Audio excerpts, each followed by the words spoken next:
This is Mrs. Stephen. I'm going to talk through Macbeth AO1.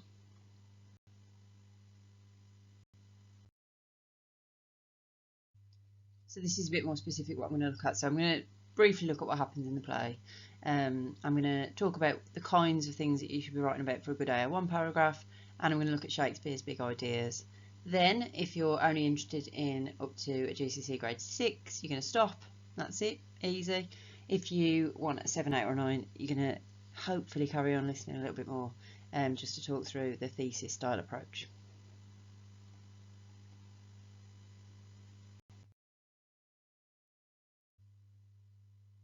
Okay, so I'm going to go through the plot by act. I did this on a previous video for Animal Farm.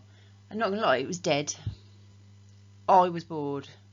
I suspect you were bored if you listened.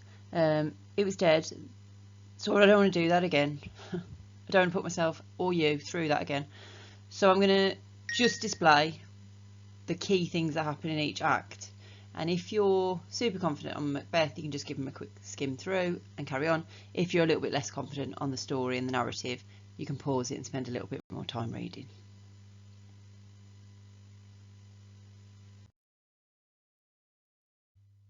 Okay, so here are the key things for Act 1 Macbeth. If you are not very confident, I would definitely pause and give that a read through.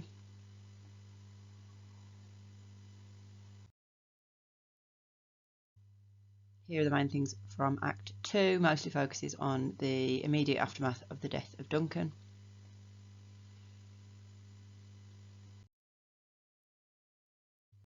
Act 3, predominantly Macbeth and Lady Macbeth's feelings about being king and queen and his next actions, particularly relating to Banquo.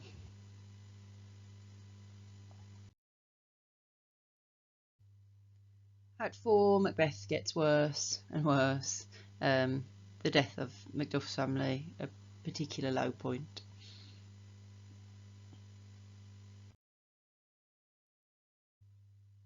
And then finally, the resolution. All the bad guys die. The end. Okay, so what's AO1? AO1 is about answering the question and using quotes and references. You kind of get a mark for how well you answer the question, and then there's a separate mark for using quotes and references. You need to be able to be given a question and then know the play or text well enough to think about where that features throughout the whole text. You need to think about why the writers included particular ideas or characters, and you sort of that zooming out process, that big picture, that's your AO1. So AO1's always rooted in the question. To be careful, I think, with Macbeth, because we know there's lots of clever things to say, to not just give the examiner, here are a list of clever things that I know about this play, and very much drive your response by rooting it really closely in the question. Give it a read more than once just to make sure you're super confident. And then the kinds of things you might write about are what happens, where do we see that particular theme in the whole text, what the characters do and say, feelings and ideas. What do the characters seem to feel? How does the writer want the audience or the reader to feel about that particular character or that particular event? We're always going to have to use a quote or a specific reference, not just a brief, vague reference. So we can't just say, oh, Lady Macbeth and Macbeth are close at the start. You'd want to say something like, Macbeth writes a letter to Lady Macbeth. That's just that little bit more specific. Remember, for AO1, there's no more marks for using a quote than a reference. But if you know a quote, use a quote, don't avoid using them, but you don't have to fill our brains up with quotes. And then the key thing is that bottom point. We're always trying to ask ourselves, why did the writer include this? Why did they want it to happen? This is made up, this is a piece of fiction, so nothing has to happen.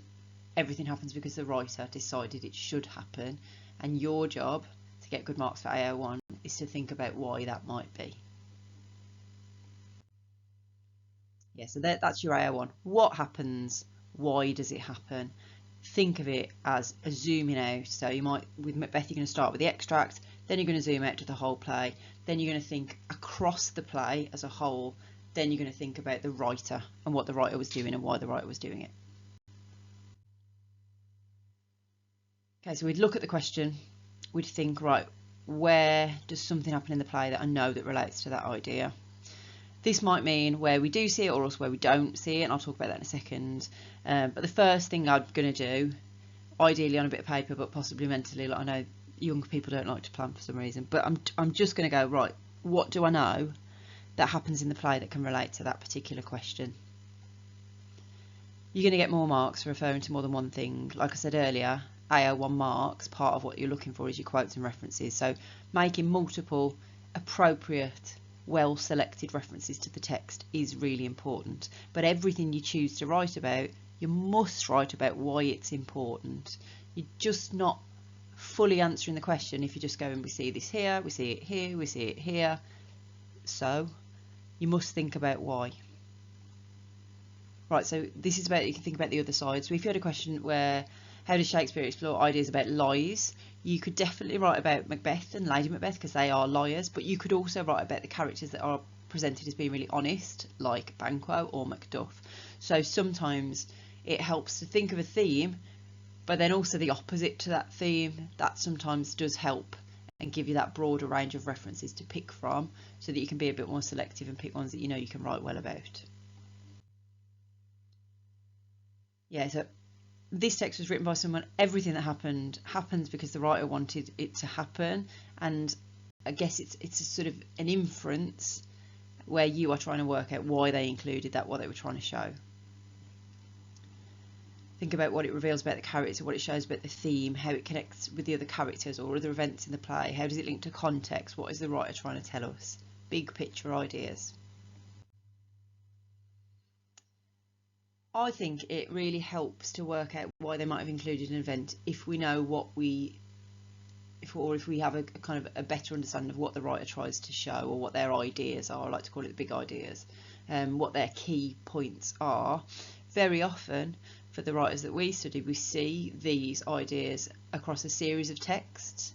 So whilst you might not have read or know other Shakespeare plays really well, we do know that there are lots of things that we see repeatedly across these plays, and that often makes it easier when I'm trying to zoom out and think about why he's included a character or why he's addressing a particular theme in the way he is. It sometimes does help to know what they generally like and dislike. Okay, so obviously Shakespeare's one of the harder ones to write about his ideas because we know it was a very, very long time ago and it isn't written down, there isn't a document where Shakespeare said these are the things that I'm interested in. So what we've done is thinking across his body of work. I've sat and thought, what are the patterns that we see regularly, and therefore I've been able to make some inferences about the things that I suspect he was interested in. Firstly, let's not pretend otherwise. There's a capitalistic element here, there's a financial element. He wants to be a playwright and therefore must create plays that are popular. Everybody goes to the theatre in Elizabethan Jacobean times, so he must please the poorest person, but also the king or queen at the time. So when we've got Queen Elizabeth on the throne, we see lots of female characters in his plays that are sassy and strong, but it's all right. It doesn't end badly for them. They get a sort of happy ending. It works out well. And then when we shift to King James, who hates women, he's a misogynistic man. There's lots of things historically where he's undermining women, and obviously his mistreatment of women that he accuses of being witches. So Shakespeare, as a result, becomes a little bit sycophantic, a little bit of a suck-up, and switches the way he portrays women. So they're still strong, but the strong women are punished. Lady Macbeth is consumed by guilt and commits suicide, even to some extent, a lesser extent. But Lady Macduff, in her scene, is sassy and is slagging off her husband for abandoning them. And then obviously she dies in a horrific way. So women who have opinions and are forthright with them, they often get a less positive ending under King James. He's interested in gender roles. Again, we see this across a series of plays. This play in particular, there's lots of stuff about what men are like and the men that we are interested in the play. We've got a lot of contrast between Macbeth and Macduff. I don't think there's any accident that their names sound very similar. I think we're supposed to compare them. We've got this real portrayal of masculinity, kind of a contrasting portrayal of masculinity between the two of them. He's definitely interested in gender roles. He's also interested in human nature, and particularly that dark side of human nature, the things that we'll do if we think we're going to get away with it, that deceptive element, and that definitely features heavily in Macbeth, but across other plays as well. Linked to this, he's interested in that side of that darker side of human nature, particularly in our drive for power, or our ambition to achieve power, and the things that we are willing to do for power, and we definitely see that a lot in Macbeth. And then lastly, this idea of free will. This is a little bit harder, but lots of his plays leave us wondering who is to blame. And I think you could ask people about Macbeth, who is most to blame, and you could get different answers. Is Macbeth acting in entirely free will and therefore is 100% to blame? Is he a victim of the witches who set him up? Is he a victim of his wife? There's a bigger question there, and we see that in other plays as well. Okay, so for every task that you're given in the exam, you should try and link it to one of those ideas. When you first read the question, stop and think, okay, what do I know about him? What do I think he might be trying to say through this particular theme or this particular character? This is going to really boost your AO1 marks. Try not to be repetitive, you're not at the end of every paragraph repeating the same idea, but we are rooting our AO1 paragraphs in what we know Shakespeare is interested in, and this applies to the other things in literature as well. That's what your strongest AO1 paragraphs are doing.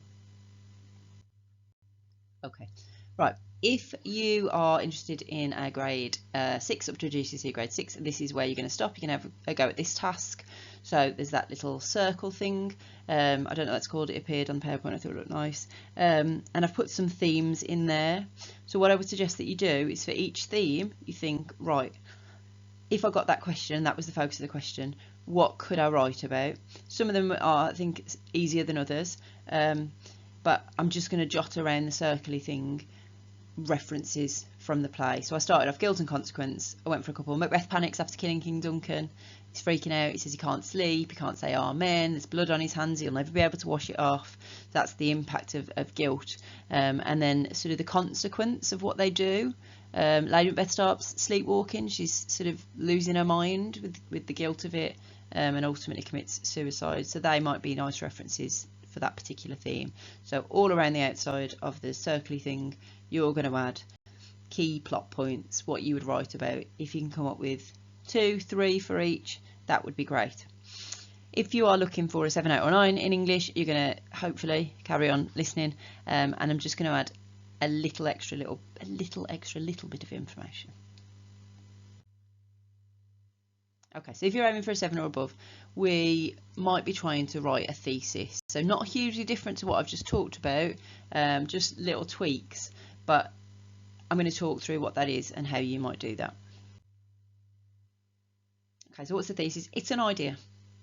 It's a statement that you make, and you're then trying with your essay and your quotes and references and your language analysis and everything to support that idea that you've come up with.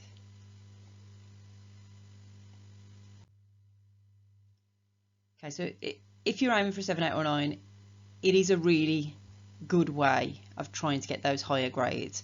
You start with your idea, you use quotes and references, you create something that is cohesive, that feels like a piece of academic writing that's been really well thought through. I guess the key is probably planning before you start to write, to be able to create that thread. In the mark scheme for literature on level 6, which is our highest level, we see the words conceptual, perceptive, analytical, and some examiners' reports and commentaries use the word thesis in particular. I think, as far as I'm aware, English teachers know this is what the kids at the top level are doing. Okay, so what you're going to do is, that's slightly different to what we were talking about earlier, is you're going to start off with your big idea. You're going to have something you want to tell your examiner, and you're using your essay as a way of supporting your opinion. Now, it might be rooted in the writer's ideas, and I think that's probably the easiest way of creating a thesis, but it might just be your opinion. So, for example, if you've got a question about Lady Macbeth, your angle might be that she is a grieving mother. That's your angle. She is not a villain. She is not this evil figure that she's portrayed to be. She is somebody who's recently lost a child. She's suffering from depression, postnatal depression, I guess we'd call it now. And she is motivated by grief. And that would be very, very different to what the majority of people's essays which would be just saying that she's horrible and she convinced him to do these bad things. So I would introduce that as my angle, paragraph 1. I'm going to link to the extract because I know I've got one with Macbeth. I'm going to find something in the extract that I can use to support that point. Then I'm going to move throughout the play. In my paragraph 2, I'm going to find references. I might talk about take my milk for gall, the fact that she's still got gall, she's got milk, she's got breast milk, so the child hasn't long died. And I'm going to talk that through. I'm going to use my references to back up what I'm saying. Then in paragraph 3, I'm going to find a quote that I can use to link to this idea again. So it's this thread that goes all the way through. That's not to say I'm not talking about other things. I'm analysing other things as well. I'm analysing the language. I'm talking about the portrayal of Lady Macbeth broadly. But my thread is that she's a victim rather than a villain.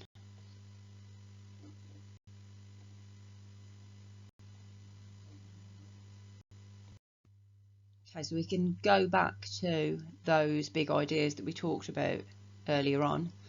So his desire to make money, his interest in gender roles, his interest in human nature, free will and destiny, power, ambition. I can use those same points and they might be the thread that goes all the way through. They don't have to be. You're definitely going to want to refer to the writer's ideas, particularly at this highest level, but that could be a thread or it could not be a thread. It's based on the question. That's what makes AO1 tricky, is we can't really prepare for it in the same way with the other assessment objectives, because we really have to root it in what the exam board set for us on that particular day. Key thing is that I'm definitely opening early. I'm going straight in. My essay opens with my thesis statement.